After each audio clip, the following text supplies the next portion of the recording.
On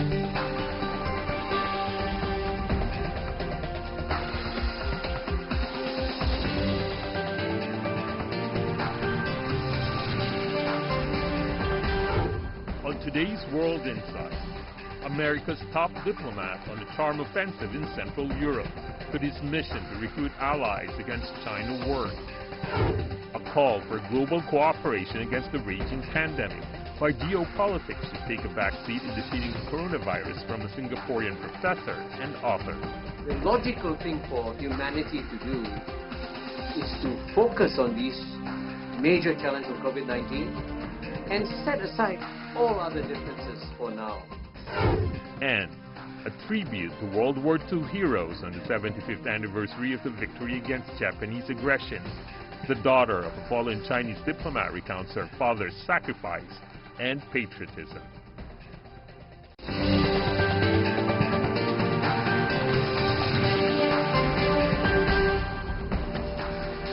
Hello and welcome to World Insight on CGTN. I'm Tian Wei in Beijing. U.S. Secretary of State Mike Pompeo has gone on a visit to Central Europe, where he's expected to take up banning Huawei from 5G networks, along with countering Russia and Chinese influence there. Britain has already set a ban on Huawei from its 5G network after months of lobbying by the U.S. Is Pompeo rallying the European nations in forming a global anti-China alliance? And how would the European countries, especially those in Central and Eastern Europe countries, likely handle worsening relations between the world's top two economies? A discussion with our panelists.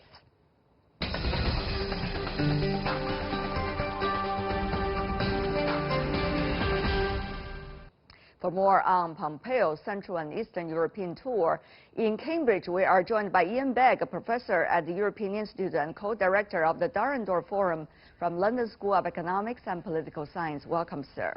In Chapel Hill, United States, Klaus Laris, distinguished professor of history and international affairs with the University of North Carolina at Chapel Hill. Good to see you, professor. Last but not least, in Beijing, Mr. Liu Ming Li, deputy director from the Institute of European Studies, China Institute of Contemporary International Relations. Gentlemen, good to see all of you. Let me start by asking you, Professor Laris, you are originally coming from Germany. Now you are teaching in the United States. So a coalition of the willing, which is a phrase used pretty frequently in the U.S. before any war. Is that likely to be established against China, this time also during Pompeo's trip to Central and Eastern European countries? Well, Pompeo, of course, has embarked on yet another European trip, and he wants to rally the Eastern and Central European countries to the United States. He wants to prevent, for example, that these states take up 5G and use Huawei for their 5G kit. That is clearly one ambition. He's also worried about German ambitions, about Nord Stream 2, you know, the German-Russian pipeline. He wants to discuss that. He wants to discuss the 3 Seas initiative and draw the Eastern and Central European states he visits, 5 of them, closer together in a more connected network of digital, economic and infrastructure cooperation. So he has many, many tasks to fulfill. You can, of course, say that is an anti-Russian and anti-Chinese alliance, but I don't think that he sets out to do anything against China. He just wants to make sure that these Eastern and Central European states keep as close as possible to the United States. And perhaps there's one other factor one should mention. At the moment it looks as if the Trump administration is going to lose the election, and maybe Pompeo is also getting a little desperate that he needs to embark on this trip, you know, in short order, because there's not much time left before he probably has to leave office in January of next year. And I think that factor, you know, the looming elections in the United States and that these elections may be lost, that also is important. Interesting, Professor Begg. This has been an area not necessarily that much putting emphasis by the current administration in the White House. However, almost at the end of it, and if Professor Laris' prediction was correct, probably at the end of the ever governance by this administration, a trip has been made and so much fanfare. Yes, I think this is all part of the large-scale tension, shall we call it, between China and the US.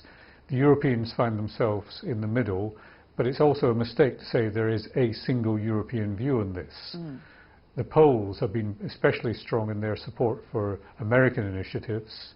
There's an American ambassador in Warsaw called Georgette Mosbacher, who's even more Trumpian than Trump.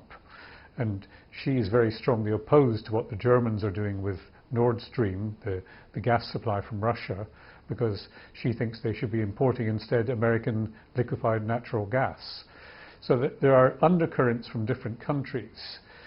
I don't think we should look even at Central and Eastern Europeans as being one solid bloc. They have very differing interests in this. They are concerned in some cases very strongly about Russia. They're also concerned about being seen to be part of the European project more generally, and some are very much in line with Germany, some are more hostile to what Germany is trying to do. So the nuance in all of this is very important to understand it. A lot of nuances, and we see Secretary Pompeo from the United States, Mr. Liu, has been trying to visit Poland and the Czech Republic, and also he's likely to go to Austria, Slovenia. All of these capitals actually have very different concerns and certainly very different agenda and very different attitude toward China. So tell me more about how is the Chinese seeing this trip made by Secretary Pompeo almost at the end of this administration? Of course, I agree with Professor Loris that Mike Pompeo has a lot of tasks for this visit to European partners. But for China, the reality is that there are some things for China to be concerned with. For example, the 5G issue is clear that Pompeo takes many opportunities to visit Europe to persuade European partners to follow the U.S. Policy on Huawei issue, and that was China's concern. But I think that there will be different decisions by the European countries. For example, Austria, I think Pompeo's major target to Austria is not about 5G issue, and Austria has not made a clear position on 5G issue to follow U.S. position. For other countries, I guess Poland and Czech has to some extent followed the U.S. policy, who has signed this kind of agreement on 5G and security issues. But for other countries, for Slovenia, maybe during this trip there will be this kind of agreement on 5G, but so far we don't know the content of this agreement, and we don't know whether this agreement will and how it will be implemented. Yes. Because there will be an election in November. That's right. There are a lot of complexities as we speak, both between China and the United States, and certainly also for every Central and Eastern European countries, their own politics and their relations with the EU. A lot of layers of things going on. Having said that, though, of course, 5G is one of the most important components of discussion during the trip. Professor Beck, of course, earlier, the UK has made its own decision, apparently, about 5G with the excuse of so-called national security. Now, it is not very clear from Washington as to how national security is likely to be negatively impacted if the technology is coming from a Chinese operator like Huawei. Having said that, though, how much impact do you think one capital's decision is likely to have on the other capitals?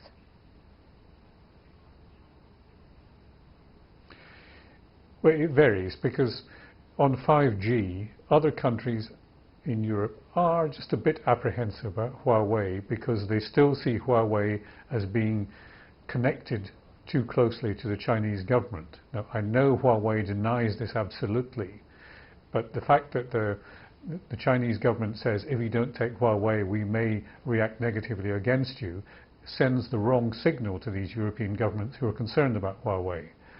I happen to believe that Huawei is, just like Nokia or Ericsson, a major, successful, innovative company. But the risk is there, and Europeans perceive that risk, which is why you get this hostility.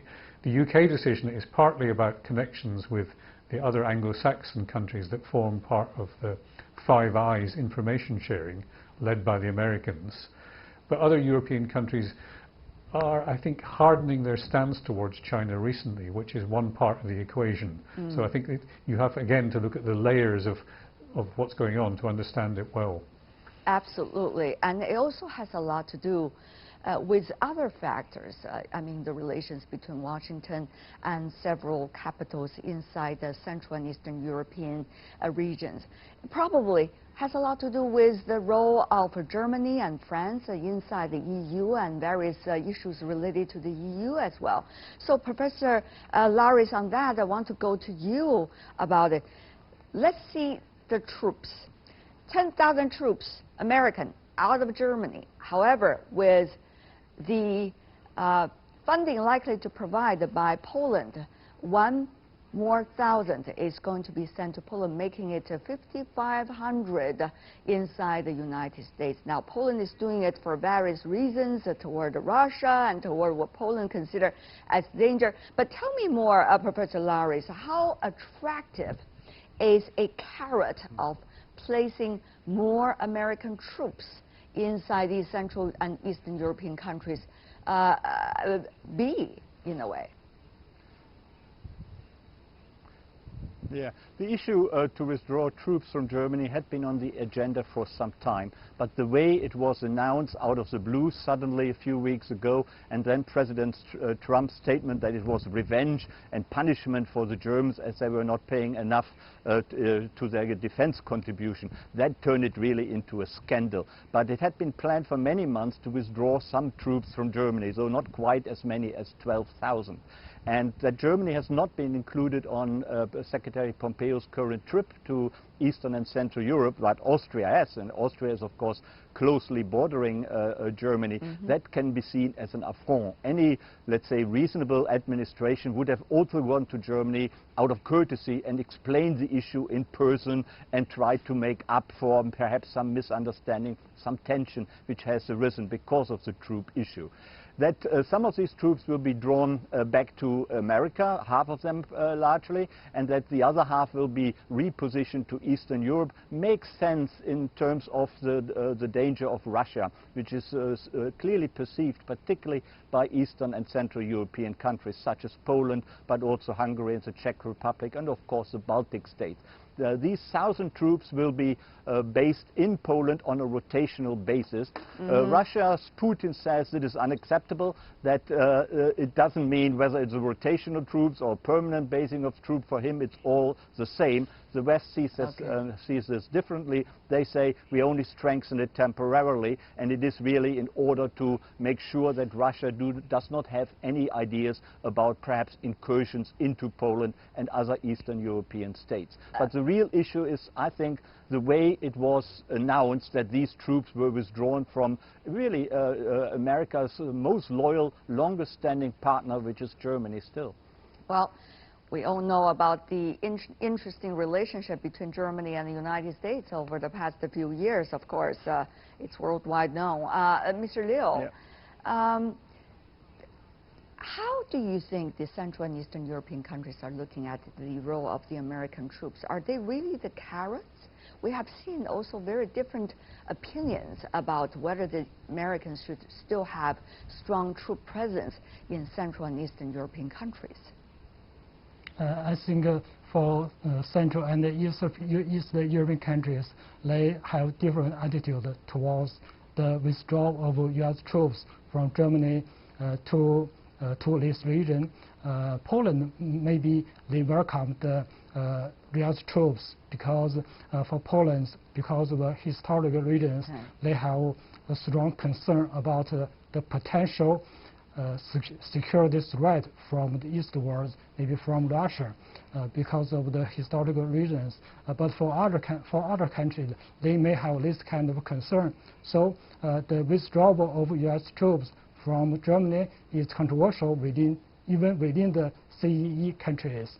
Poland welcomes this kind of action because if some of these troops can be deployed in Poland, it seems that it will be a strong political signal that Poland have a strong, close ties with the United States. It means that they were more confidence to work or to deal with Russia. So this kind of withdrawal of troops is particularly important for Poland, but it's not always the case for other countries in this region. It's absolutely an interesting phenomenon, Professor Beck. This area, Central and Eastern European countries, were not necessarily the focus of attention for quite some time after the Cold War ended. But now, over the past few years, it really has become a place where the big powers go and try to find out a plan best to their interest. This time, Washington as well. Professor Beck, however, I have to remind our audience about the way that the U.S. is trying to do it, try to shape it once again in an ideological framework. For example, democracy versus the other kinds of governance system. At this time, of course, they're trying to refer to China particularly. So, Professor Beck, whether these kinds of ideological divide and also Cold War kinds of categorizing still work for Central and Eastern European countries because they are already 30 years after the Cold War ended, and these countries have been changing all the time, Professor Beck. I think we have to look at different cases. In the 3 Baltic countries, Estonia, Latvia and Lithuania, they are very apprehensive about the Russians because they are a former component of the Soviet Union, and they know that the Russians, who have minority populations in all their countries, are agitating sometimes in a way that they don't like. Poland has had a very hostile relationship with Russia for decades, and let's not forget there is an enclave inside Poland called Kaliningrad, which means that they have a direct border with a heavily armed Russian enclave. If you look further south or further west, like the Czech Republic, Slovakia, or Bulgaria and Romania, they're not really that bothered about the Russians. They don't want the Russians, but they're not that bothered about them in the way that you might think. And also they're recipients, in some cases, of Belt and Road Initiative coming from China, so they'll have a different perspective. I think the core in this is the Polish attitude, which is being very much reinforced by the Americans as a counterweight to the Russians and the Germans. Mr. Liu, China has been working quite closely over the past years with Central and Eastern European countries about Belt and Road Initiative, for example, which Professor Beck just mentioned. How much prospect is there, given the very complicated geopolitical reality we have to deal with every day, there for the potential of Belt and Road or other kinds of cooperation, not necessarily categorized as Belt and Road? I think, yes, China's policy towards this region has been watched closely by the European partners and the U.S. side because this region, the CGTN countries, find a lot of potential to work with China under the framework of Belt and Road Initiative and the mechanism of 16+1 and 17+1. We know that the CGTN is a region which is neglected by big powers after the Cold War. It's not the spotlight of the world politics, geopolitics, but with China's policy, with China's initiative, this region has received a lot of attention and also some investment and infrastructure building project in this region. And this kind of projects are welcomed by these countries. We know last year even the European Union also launched a kind of paper to build the connectivity in this region, which shows that China's initiative is welcomed by this region and even by the European Union.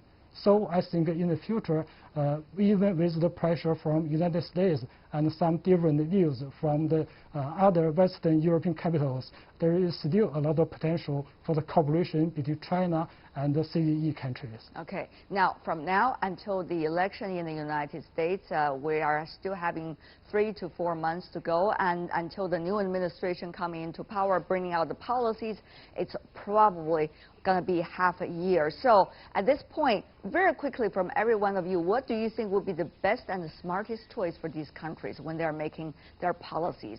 Professor Begg, one sentence from every one of you. Professor Begg. Well, the Europeans do not like American bullying. They're slightly apprehensive about China's ambitions. So the interest for the Europeans is to try to build up their own collective capacity. That, I think, is the most likely consequence, because whoever becomes president in the US won't alter things very much. Professor Laris, very quickly, one sentence. Yeah, I think what we see is a battle between China and the United States for the heart and soul of Eastern and Central Europe. Both countries have a deep interest in pulling these countries to their side and intensifying their relations. At the same time, the United States seems to ignore the European Union and the other European countries, and that goes down very badly within the EU. So I would say the Eastern and Central European countries should also remember their European links and their really common European house. Mr. Liu Mingli, final word, please, briefly. We are not at a Cold War, at least yet. So for the CE countries, they don't have to make a choice between China or United States. They can work with all the international players, including China, US, European Union, and Russia. Ian Begg, Klaus Laris, Liu Mingli, thank you so much for sharing your insights. Really appreciate it. Be well.